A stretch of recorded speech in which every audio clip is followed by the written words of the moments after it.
So in 2018, we did about 65 million in sales at 14% gross margin. Pretty low. It was so low, we did not make any money off of that. We lost money. In 2019, we did about 55 million in sales, but we shot up our gross margins to 19%, a huge change. And our gross margins in 2020 have only continued to go up. We're at 25% and our sales are staying strong. There's a lot to be said about that. This trended before coronavirus, but coronavirus has increased demand. And so I think smart, good repricing techniques will help you in high demand times such as Q4. 1, 2, 3. All right, let's confirm these numbers. Let's just go to Seller Central. Let's see what we did yesterday. What is going on? Yesterday, we did 143,000. So pretty good. But I first want to say a few things regarding price gouging. This is a thing that especially if you're in the household essentials and grocery, that you have to be very conscious of it. We have had to lower our ceilings. That is our top price that we will sell at, and even stopped using a repricer. And in certain situations, we've kept that repricer turned off. But we still are actively using a repricer, and we've gone about 8 days now without any pricing violations, which is actually a record in coronavirus times. And so if you do get a pricing violation, overcorrect. That's the best advice I could give you. Go to a value is safe. Admit your fault to Amazon if they require a POA. If you need help crafting one, in my podcast, I talk about some good ideas about that. I would also, if you're suspended, I could share some specifics of our POAs that have worked. My time is not infinite, so if I get slow to get back to you. Okay, first, the ground rules of repricing is you have to understand a little bit. This is kind of basics, but we'll jump into some advanced stuff real quick. So your floor is your break-even price. It's if you sell below that, you're going to be losing money. If you sell above it, you're gaining money. So the way I calculate it is FBA fees plus the wholesale cost plus your shipping costs, and that could be anywhere from $1 to 50 cents. And we actually divide that by 0.85. Why divide that? This is the best way to capture in a formula the 15% referral fee or commission fee that Amazon charges. You would think to do 1.15% to multiply it, but trust me, this is actually the correct math. You will see if you tinker with this formula.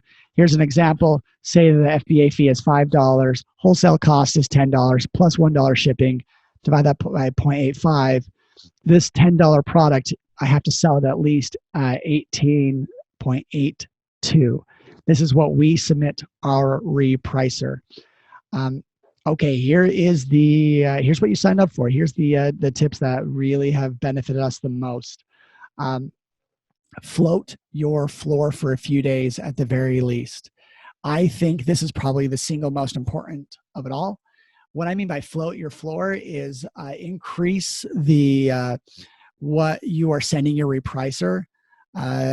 Set your minimums just higher, even for a few days. The first few days of being in stock, say your floor is 18% gross margins. That way you are at least making some money. And maybe you make no sales during that time, but it didn't always make sense why this worked. But when the day that I turned this on, it flipped our gross margins from 14% to 18% overnight. I have never done something that has made that drastic of an impact. And so let me show you an example of what I mean by floating the floor. So here's a few products that we have. This is from Accoutrements. It's a brand that we sell. I don't actually recommend Accoutrements, super competitive. So, here's our sales per day, our wholesale cost, FBA fee, and our floor. And our floor is $424. And you can see if I just wanted to sell at break even, I would submit $424 to our repricer. If I wanted to make more money, I'd float it. Here's an 18% float or a 10% float. We send a the more product sells, the higher the float we send it. Here's a product that has a sales per day of, it's selling one every 3 days. Not amazing, but like, I'll take it. We would be sending it a higher float than this product that is selling. Like I said, like accoutrements is super competitive. It's hard to get sales, 0.07 sales per day. So we probably send a 10% float to the repricer. So here's that cheap product. Look at here, people selling at $4. Well, we're here at $4.74. We won't be here forever, but by floating, we're giving the market a chance to price up. Also, what if we listed this product and got it in stock and no one was here? I have found that just simply floating it, like without even thinking about it for a few days, has increased our gross margin considerably. It requires a bit more patience. Here's another product. Let's focus on. You can see our floor was around $8. $8.55, and here we are at $9.87. We won't sell it for a while, but I know that there's a chance that that we still sell it at this price. As you can see, our sales per day, we have sold it at this price. And while it does require a little bit of patience, I think a higher gross margin is worth it.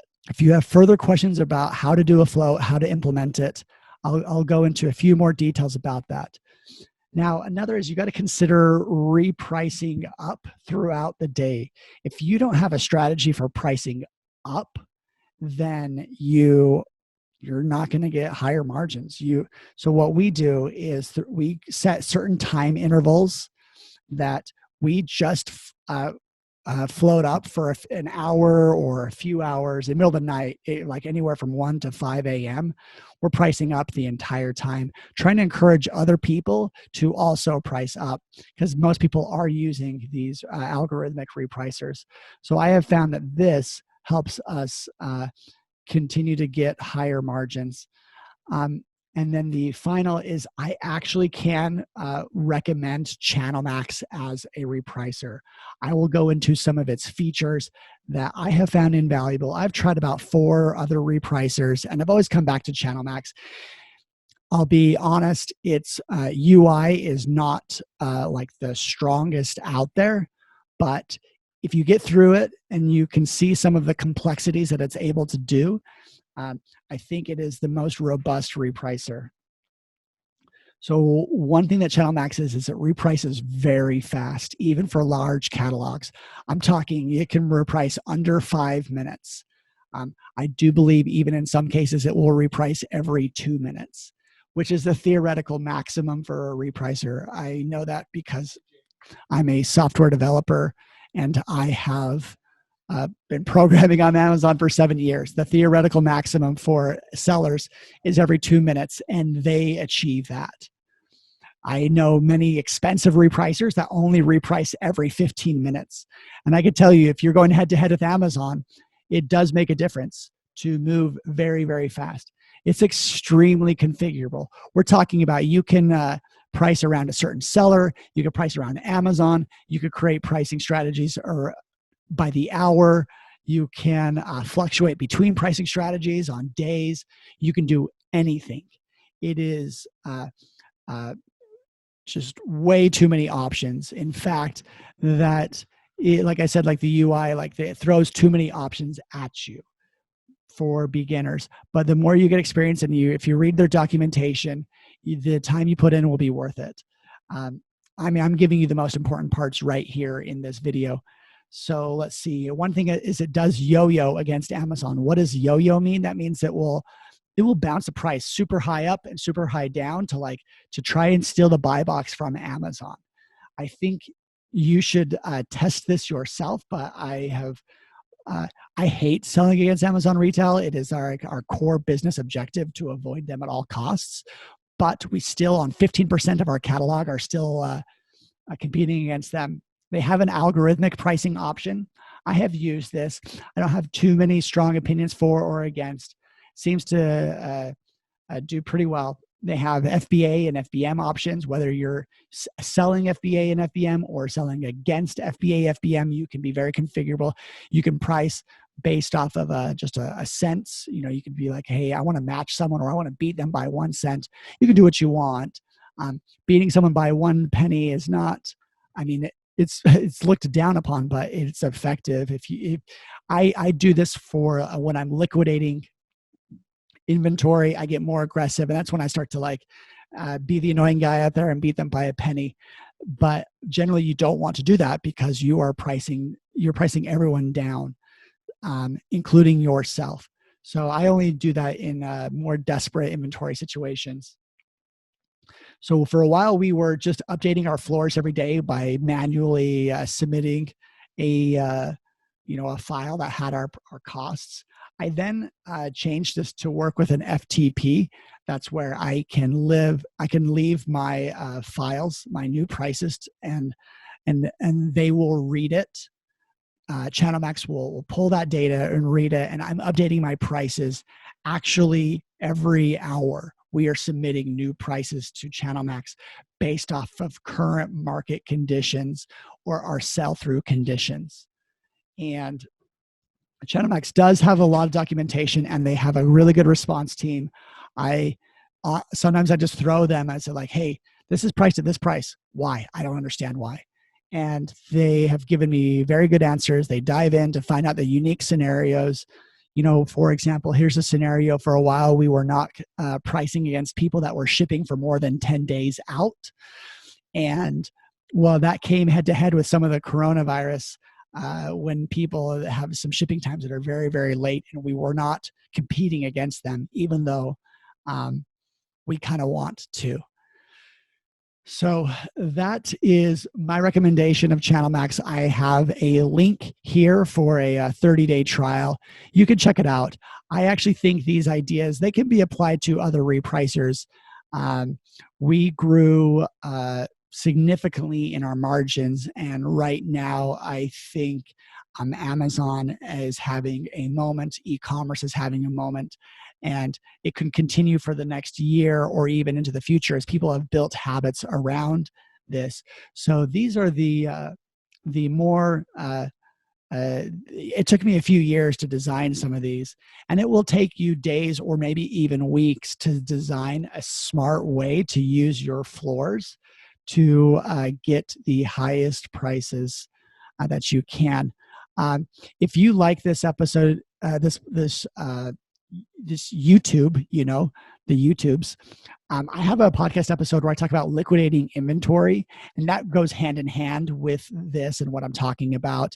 So check out my podcast at The Smartest Amazon Seller. Subscribe to this YouTube channel because I will be creating more.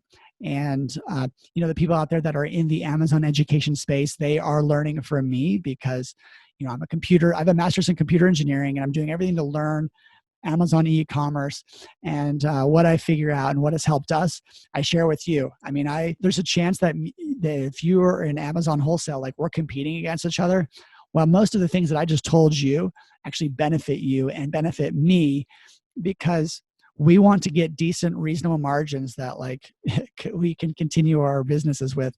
If we were going to sustain 14% margin, BuyBoxer would have gone out of business. That's a fact. And so being able to grow our margins has been a huge key for us. And so I know other people, because of our pricing tactics, have also gotten more margins. So this is good behavior of sellers. Obviously, I don't want to de-emphasize price gouging. I guess I had one more idea on that, is that there is no line in the sand that Amazon has drawn regarding a price. Some people say 10%, but I'm seeing in certain situations where we go way above 10% and nothing happens. I'm seeing other situations where we go up a penny and something happens. So just be very mindful of what you think the line is for you, especially for those household essentials products. That's all I've got. Stay tuned for the next episodes, and take care.